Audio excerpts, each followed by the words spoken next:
Selamat pagi anak-anak, selamat siang. Pada kesempatan ini kita ketemu lagi. Kita akan melanjutkan pelajaran pada koordinat kartesius dengan tema memahami posisi garis terhadap sumbu X dan sumbu Y.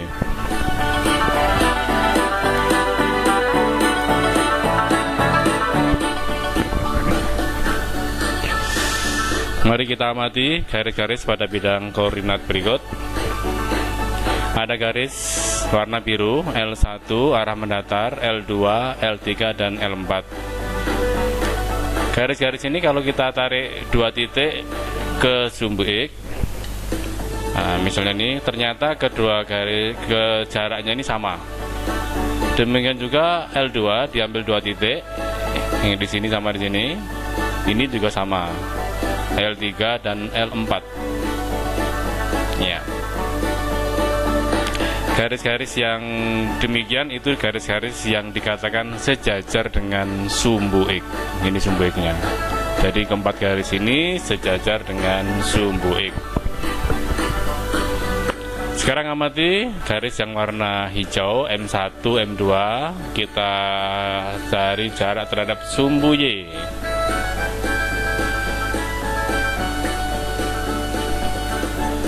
Ya, M1, M2, M3, M4. Nah, ternyata diambil dua titik. Ini M1 jaraknya di dua titik sama, atas dan bawah ini sama. Demikian juga M2, demikian juga M3 dan M4. Maka garis-garis yang demikian itu dikatakan garis yang sejajar dengan sumbu Y. Nah, ini arahnya vertikal semua.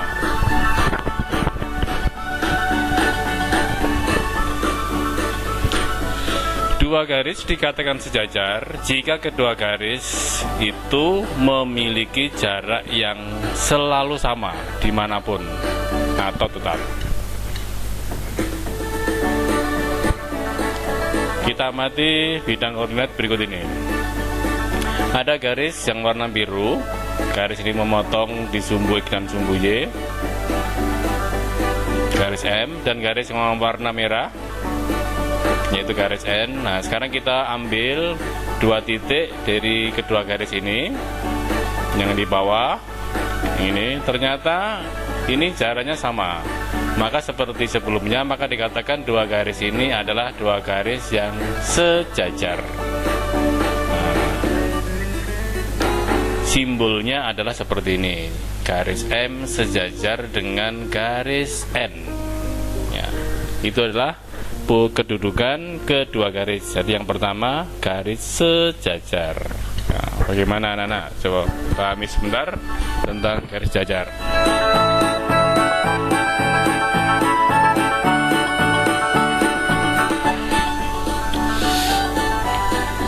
Kita amati ada garis yang warna merah, garis K, dengan garis yang warna biru, garis L.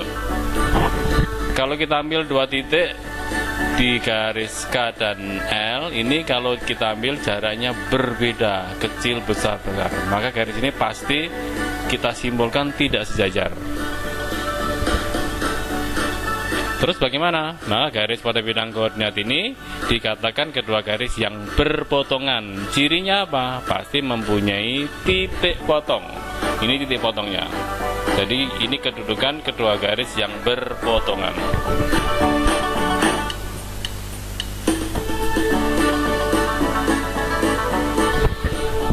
Ya, ada garis L melalui titik A 3,-5. Ya.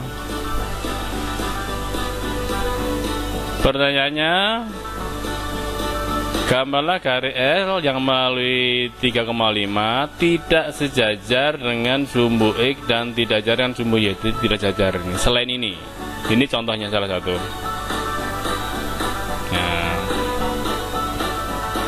Nah, contohnya ini mirip tapi tidak sejajar karena ini ada jarak. Atau seperti ini. Jadi begitu banyak. Apakah masih ada garis lain yang melalui titik A yang tidak sejajar dengan sumbu X? Oh, banyak. Terus jika ada, berapa banyak? tidak terhingga.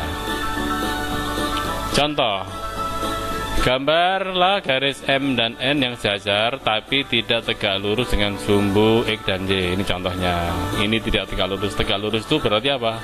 Sudutnya 90. Lanjut.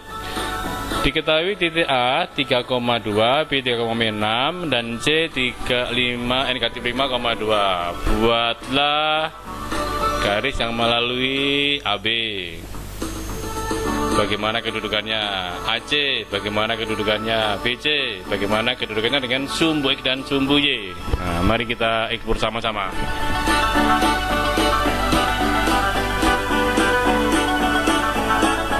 Ya, ini titik A. Cara menggambar titik saya kira sudah mengerti. 3,2 berarti 3 ke kanan, 2 ke atas. Kemudian titik B 3, negatif 6 berarti 3 ke kanan, 6 ke bawah. Nah, posisinya di sini.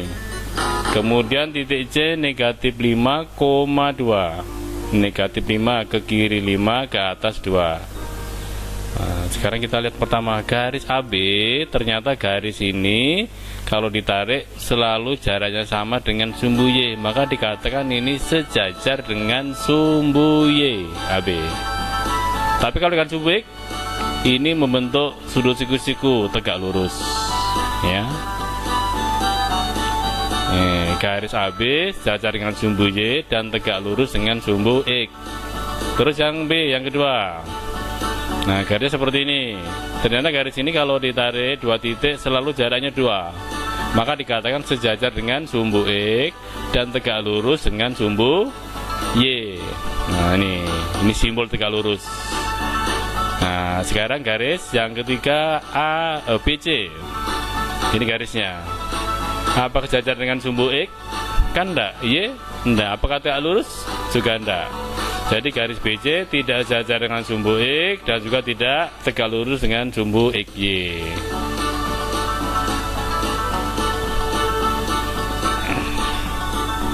Perhatikan keempat titik pada bidang koordinat. Apakah ada garis yang melalui titik A yang tegak lurus dengan sumbu X dan sejajar dengan sumbu Y?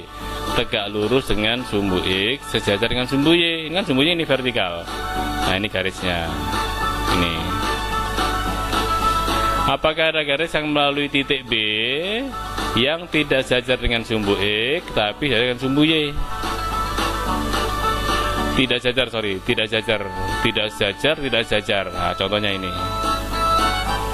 C, apakah ada garis yang melalui titik C yang sejajar sumbu X sekaligus Y? Apakah mungkin ada yang sejajar sumbu Y dengan sumbu X? Nah, kan tidak mungkin, hanya ada salah satu, jadi tidak ada.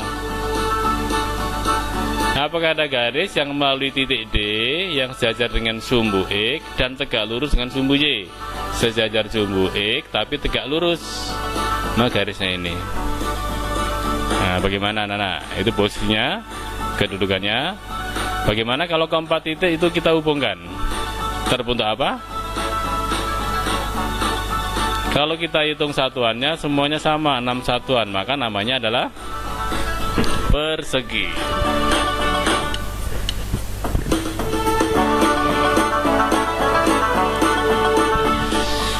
Dari penjelasan tadi, maka kita dapat menyimpulkan bagaimana garis-garis sejajar dengan sumbu X dan Y. Ayo bagaimana? Garis yang memiliki jarak yang sama terhadap sumbu X atau dengan sumbu Y. Kalau tegak lurus, apa? Yaitu yang berpotongan membentuk sudut siku-siku. Kalau berpotongan itu tidak tegak lurus, tidak sejajar, berarti mempunyai titik potong. Ya. Oke, bagaimana? Oke, sekarang kita lanjut ke berikutnya. Kita akan belajar koordinat titik tengah suatu garis pada bidang koordinat.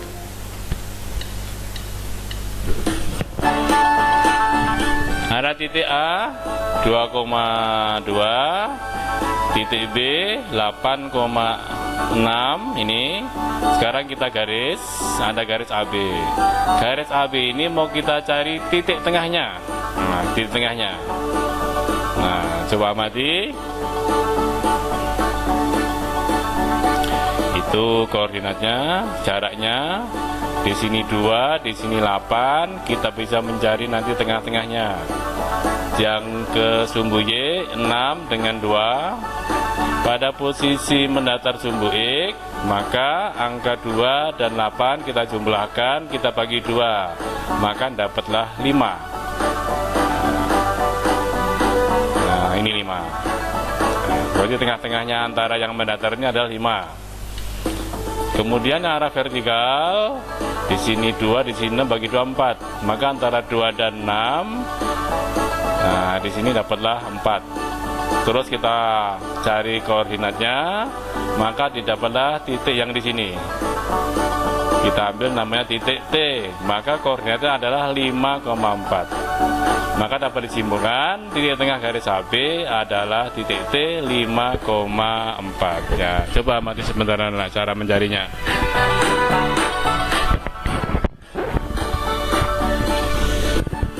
Sehingga dari situ kita dapat menyimpulkan kalau ada sembarang titik, ini misalnya sembarang titik A X1, Y1, titik B X2, Y2.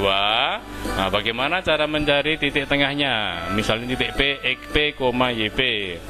Yaitu caranya kita cari koordinat yang absis yang depan X1 tambah X2 dibagi 2. Yang belakang ordinat yaitu Y1 tambah Y2 bagi 2. Jadi ini caranya mencari rumus titik tengah suatu garis pada bidang koordinat.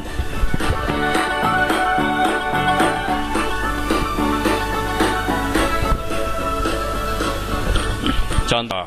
Nah, lihat, perhatikan contoh. Ada garis KL. Nah, tentukan koordinat titik tengah garis KL. Kalau kita lihat koordinatnya K itu 2,1, L 6,9. Maka dengan rumus yang sudah kita pelajari, nah, kita jumlahkan absisnya. X1 2 ditambah 6. Kemudian ordinatnya Y1, Y2.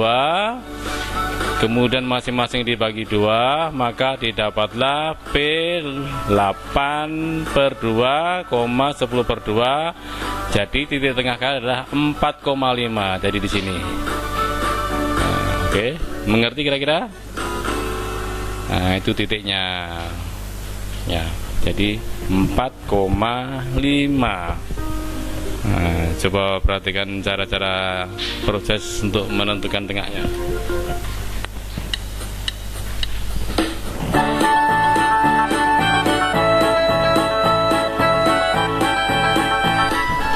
Mari kita lanjutkan mencari titik berat suatu segitiga pada bidang koordinat. Materi ini ada di buku Erlangga, itu nanti bisa dibuka.